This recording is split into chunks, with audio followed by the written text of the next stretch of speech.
அண்மை செய்தி. முத்தரப்பு பேச்சுவார்த்தை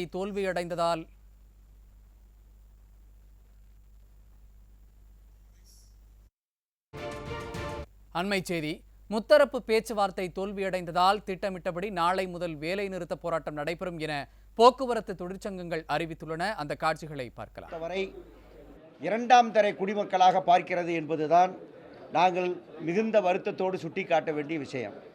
தமிழகத்தில் இருக்கிற எந்த துறையிலும், தமிழகத்தில் இருக்கிற எந்த பொதுத்துறை தொழிலாளிக்கும் இழைக்கப்படாத அநீதியை போக்குவரத்து தொழிலாளிகளுக்கு இழைத்து கொண்டே இருக்கிறார்கள்.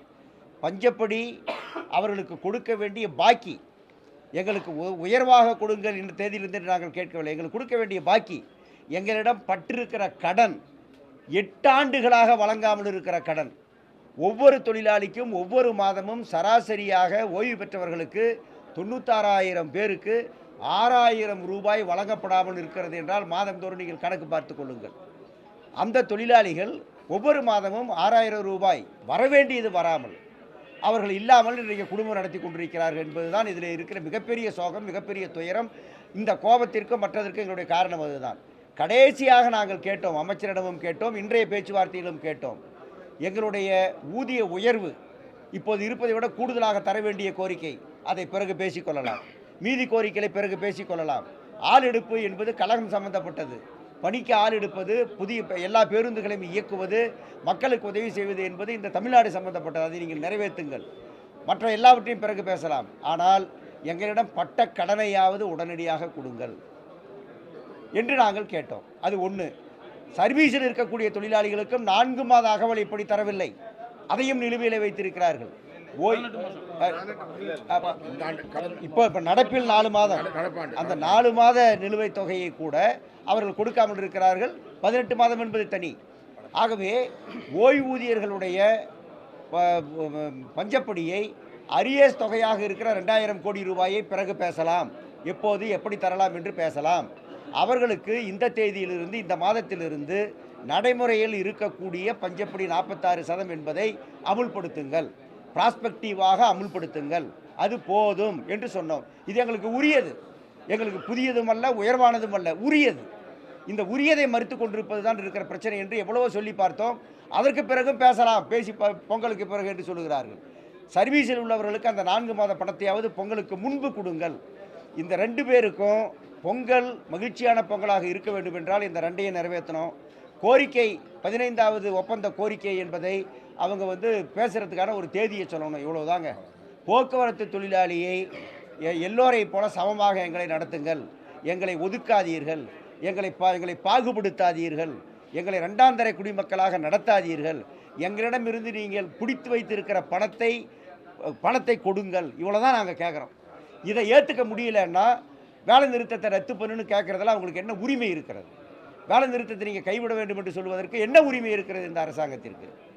ஆகவே நாங்கள் பொங்கல் என்று பொங்கல் என்பது நடக்க வேண்டும் என்பதில் எங்களுக்கு எல்லோரையும் போல் எங்களுக்கும் அக்கறை இருக்கிறது. இந்த பொங்கல் நடக்க வேண்டும் என்பதில் அதிக அக்கறை. இந்த பொங்கல் நடக்க வேண்டும் என்பதிலே கூடுதல் கவனம் செலுத்த வேண்டியது அரசு. இந்த பொங்கல் நடக்கட்டும், நடக்காமல் போகட்டும் என்று உதாசீனமாக, அனாவசியமாக அந்த தொழிலாளிக்கு கொடுக்க வேண்டியதை கூட கொடுக்க மறுப்பதன் மூலமாக அதற்கு எதிராக நிற்பது அரசு தானே தவிர நாங்கள் அல்ல. பொங்கல் கொண்டாட வேண்டும் என்பதற்காக எங்களுடைய கோரிக்கை எவ்வளவு முடியுமோ சுருக்கியும் குறுக்கியும் அவர்கள் வெறும் 70 கோடி ரூபாய் மூலமாக இந்த பிரச்சனையை மாதந்தோறும் தீர்ப்பதற்கான வழிமுறையையும் நாங்கள் காட்டிவிட்டோம். இத்தனைக்கு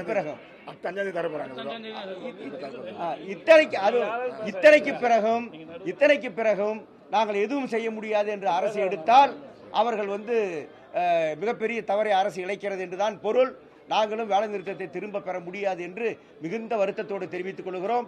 பொதுமக்கள் எங்களிடமிருந்து பிடித்த பணம் 2,000 கோடி அவர்கள் கையில் இருக்கிறது, எங்களுக்கு தராமல் இருக்கிற பணம் 2,000 கோடி இருக்கிறது. எங்களுடன் பிடித்து செலுத்த வேண்டிய இடத்தில் செலுத்தாமல் இருக்கிற பணம் 13,000 கோடி இருக்கிறது, அது 13,000 கோடி. ஓய்வூதியருடைய பணம் 2,000 கோடி.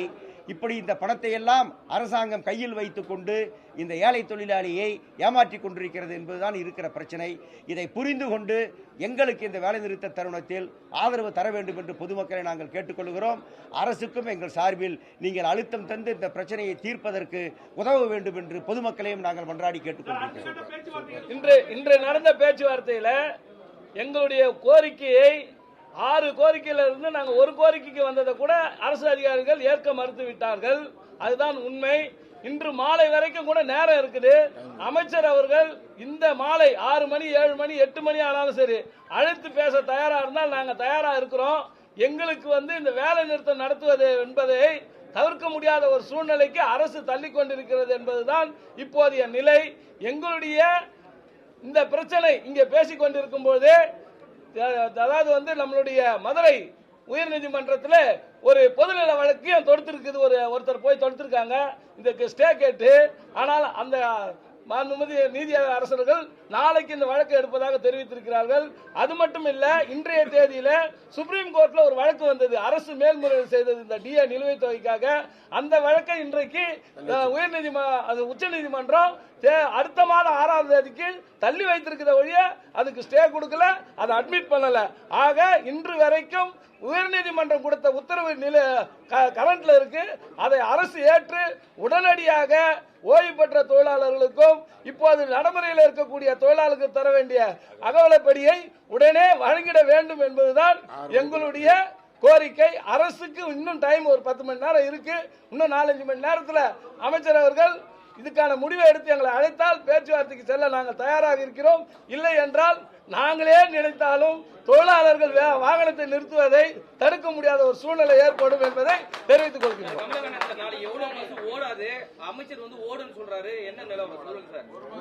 ஒரு வண்டி ஓடாது எங்களுடைய நிலைமை. ஒரு பேருந்துகள் அனைத்தும் முழுமையாக நிறுத்தப்படும், அதுல மாற்று கருத்து இருக்காது. ஏன்னா தொழிலாளர்கள் கரண்ட்ல இருக்கிற தொழிலாளிக்கு தர வேண்டிய நிலுவைத் தொகைக்காக அவர்கள் போராடுறாங்க.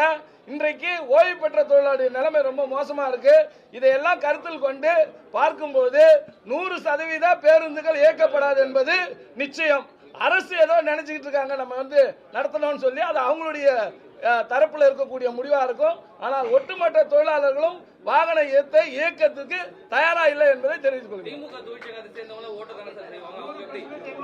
அவங்களும் இங்க இன்னைக்கு ஒவ்வொரு தொழிலாளியும் பாதிக்கப்படும் அந்த கட்சி. இங்க பாருங்க, நாங்க எல்லாம் ஒன்னா சேர்ந்து நிக்கிறது ஒட்டுமொத்த தொழிலாளர் நலனுக்காக. இன்னைக்கு எல்லா சங்கமும் ஒன்னா சேர்ந்து இருக்கிறோம். ஆக அவர்களுக்கு இந்த இதுல பங்களிப்பு இருக்குது என்பதனால அவர்களும் இந்த வேலை நிறுத்தத்தில் கண்டிப்பா கலந்துக்குவாங்கன்றதுதான் எங்களுடைய எதிர்பார்ப்பு.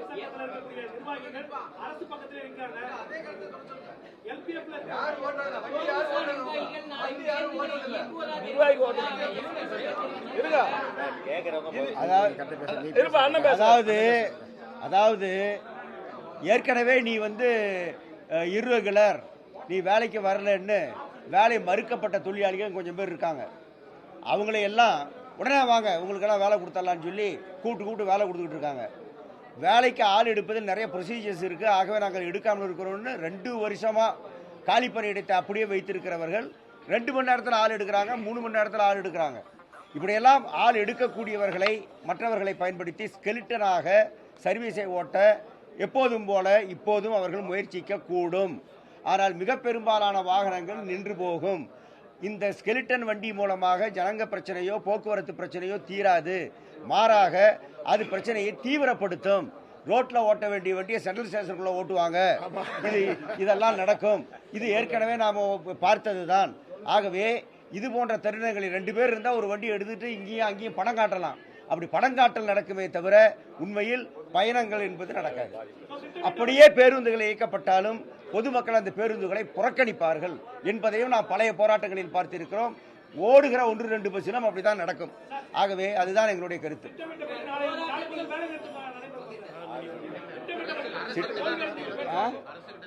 பேச்சுவார்த்தை தோல்வி அடைஞ்சு